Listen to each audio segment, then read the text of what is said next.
Okay, so what are some of the ideas that are interesting to you? Well, last week when I was sitting in, you guys mentioned that religion overall is declining, and I didn't think that was right. And so I looked at the numbers, and actually there's 66 million people coming, and I'm just going to speak towards Christianity. Sure. 66 million new Christians every single year, right? People being born into it, people converting and so on, with only 26 million people leaving the church, which means 40 million new growth. Net positive. 3.3 billion by 2050, right? Which is pretty incredible. And I don't know on Instagram if anyone that's listening to the podcast follows, but there's a lot of actual Christian entrepreneurs and Christian influencers. So you have people like Carl Lentz, Rich Wilkerson Jr., Vu Church, even... and let me ask, are you a religious guy, or are you interested in this from just a curiosity and business point of view? Both. Okay. So I'm part of a men's group, like a men's Christian group, and it's interesting and like kind of diving into the idea itself. A lot of my friends have kids that are growing up. Every single way that the church traditionally engages with this younger demographic is outdated. Right. Read the Bible. Read the Bible. Listen to me talk. But sit down and listen. Exactly. There's no way right now. There's no media company coming out. There's really nothing out there for new age consumers, Gen Zs, millennials, to actually engage with the church. Right. So we're thinking this is an area where there's 40 million people every single year joining. That's a pretty fantastic growth rate. Billions of built-in customers, and by 2050, obviously they're getting born right now for the most part, or they're people like us. It's like, how are they going to engage with the church itself? There's only a handful of companies that are somewhat looking into this. But if we look at even the way that culture is trending, look at Kanye West's last album. Yeah. Legitimately a gospel album. Look at some of the brands that are really taking off right now. Fear of God, Jerry Lorenzo, right? A Christian-backed fashion company. Right. But there's only a handful of them. The opportunity is massive to create either a media company or, you could be selling books, you could, whatever it might be, to engage with those younger consumers. So I got a couple ideas. So someone from the community, like you said, somebody who's taken action, he messaged me, he said, give me 3 months. Mm-hmm. I said, give me 3 months what? Okay. I like it. Give me 3 months. And he sent me a link, and he not, I hope he's okay with me sharing this. I'll ask him afterwards. We could bleep this whole thing out otherwise. But he said, give me 3 months, and I'm going to show you that I can get this business off the ground. I'm going to get on your show. Wow. And he goes, I was like, what's the business? And he goes, tithing. Wow. So he goes, digital tithing. So basically, let's give it an analogy, Venmo for churches. Mm-hmm. So he goes, there's this company called PushPay that is currently processing $4 billion a year of digital donations inside a church. So instead of passing the hat around, they pass, the QR code around or whatever it is. It's you can donate to the church through an app. And Tithely is another one. So PushPay, 4.2 billion, that's their processed amount. They took 98 million. Wow. So this is a very simple fintech company to build. Yes. Distribution, you can tell how you would distribute it to customers through the churches themselves, who have a high incentive. Because, if you're a church, you need to ask for money and then you grow, or you don't ask for money and then you shrink and potentially close. Even if we think about this from a church's perspective as well, it'll help them with all their accounting. Right. Every week, every Sunday, Saturday, whenever you're going to church, they're accepting cash. Right. Someone has to sit down and... sit down, is this tithing money? Is this for something else? So just the accounting of it, imagine how much more simple that'll be. They said 15%, I was looking into it a little bit, 15% of all donations now in the churches is digital. But I bet that's already, fivefold increase from where it was a few years ago. And I bet it's going to go further. I think it gets to 30, 40% over time. And so this is just churches and this, just one faith. So there's you can copy an existing model, take it to another faith. You could just compete against these. So let's say tithing is one. Let's say surface area where you might go for. What's another? Well, just going on that one point right there. What is really interesting is, did you see Bird come out with payments this week? Yes. Do you think Bird is going to they're going to have Bird payments at the front of all of our churches? Yeah, exactly. No, I don't think, I think Bird is in the sort of last minute Hail Mary type thing. Yeah.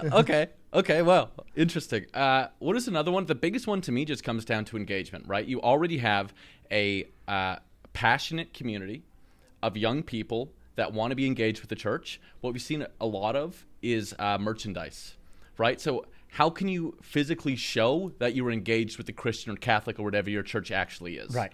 So influencer marketing obviously being big, Preacher sneakers is a really interesting Instagram. Is that account. happening? It's big. Preacher sneakers? Preacher Oh my God, sneakers. Well, Preacher sneakers shows what all the preachers globally are actually wearing right now. So it's like, how can you create a brand directly for them themselves? And that's the perfect bridge of like the faith and Gen Z, crossover there. So that really gets me excited. Yeah, so I like the media business idea. I think that's a pretty straightforward one, although probably not the most lucrative.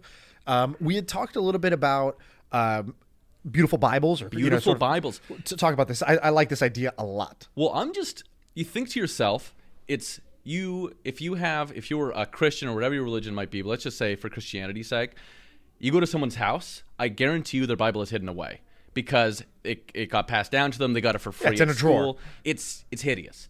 But if you think of what is on, I shouldn't say hideous, but it's not the best looking book. I'm a Christian. It's okay. But if I think what is on people's coffee tables right now, it's kinfolk, right? It's things that they're buying that are beautifully bound, that they're visual. And so I think there's this really great opportunity to reinvent what the Bible actually looks like and create like the kinfolk of Bibles. Yes. So number one most selling book of all time. Yes. The Bible. That's a good place to start. The IP, again, you can print your own Bible. So it's not like you're going to go reprint 50 Shades of Grey and get sued. Yeah. You can go reprint this and it could work. You can remix it. So you can simplify, you can distill, you can pull out certain anecdotes.